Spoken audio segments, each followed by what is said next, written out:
Hey guys, it's Roscoe on Space Couch. Today I want to talk about the recent SpaceX launch failure.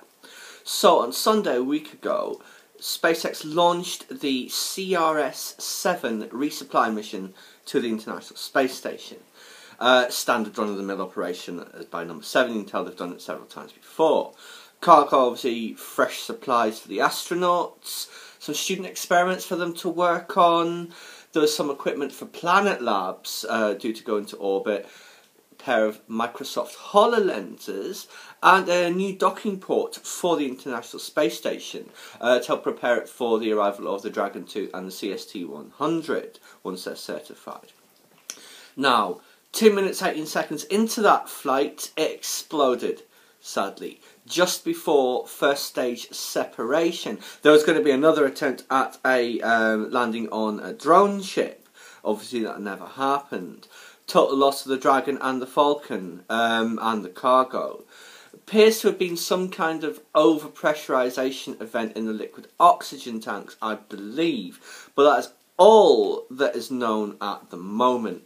SpaceX are combing over the fine detail of the data at the millisecond level to try and find out what happened. You know, I've just got this image of it being like Clyde Tombaugh when he was searching for Pluto, flipping between one photo and the other, back and back and back and back, passing through these reams and tables of data. It would be pretty difficult also trying to find that one digit that's slightly off, I suppose.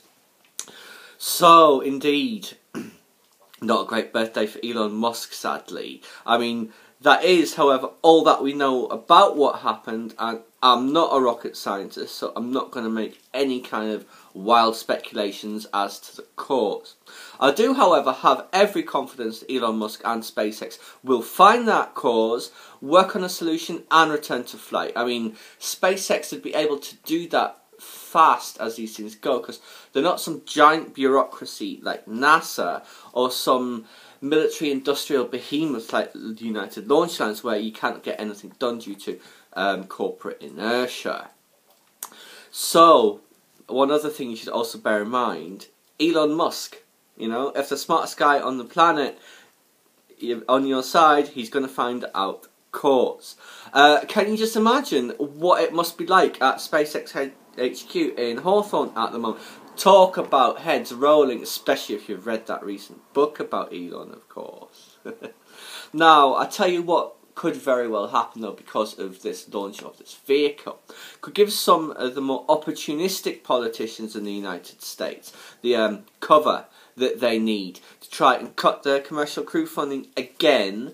I mean, they're already cutting so far, it's going to get pushed back past 2017, it's looking like. They'd much rather just pay the Russians boatloads of money to send their astronauts up there, because that doesn't matter. As long as they can fund their beloved SLS and Orion capsule. What's the point of building a capsule that is ready 20 years minimum before any sort of launch on a mission to Mars?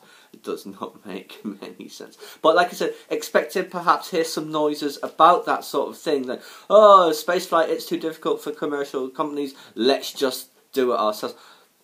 It's not going to happen, obviously, because sometimes these things have too much momentum, I expect. Now, Senator John McCain, he was the 2008 presidential contender against Barack Obama, the losing candidate, obviously. Now, he doesn't think it's a good idea to be relying on the Russians for access to space, either by launching from the Soyuz or by supplying those RG-180 engines for some of the ULA rockets, you know. I mean, Russia's got control over the choke points to US space access, at least until, I don't know, the space taxi service is up and running. I tell you who else was talking about this launch fail was Buzz Aldrin, and he had an excellent op-ed in Time magazine on the 2nd of July this year, where he says, failure of CRS-7, it shows the need for more funding, not less, you know, for more commercial functions in deep space. And he's right, of course, so is John McCain. Short term, however, obviously all SpaceX launches are on hold. There's the Jason 3, I think that's the weather monitoring satellite. CRS-8, of course, that's going to be taking the beam up to the ISS, and obviously we're very grateful that that wasn't on CRS-7.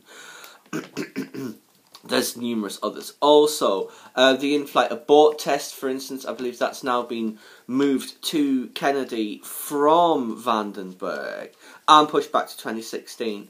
And I think it's actually, I might have read this wrong, but the in-flight abort test will take place after, obviously not on the same flight, a Dragon 2 has been up to the space station. You know, that practice docking run like they did with the original Dragon? Something like that, I believe. So it's definitely big boy pants time for Elon Musk and SpaceX, you know. They will get through it, obviously, and continue to advance the borders of human knowledge and exploration. Obviously, always sad when a vehicle explodes like this. Makes for great footage, of course. But those of us who are into our rockets would much rather see them get into orbit safely. Anyway, guys, that was just my thoughts on the recent CRS-7 launch failure and how we should not rush to judgment thinking it's the end. SpaceX will bounce back very quickly from this, I have no doubt whatsoever. Please subscribe to my channel if you enjoyed this content. Leave me a comment or a suggestion for a topic you'd like to see discussed, or hit that like button.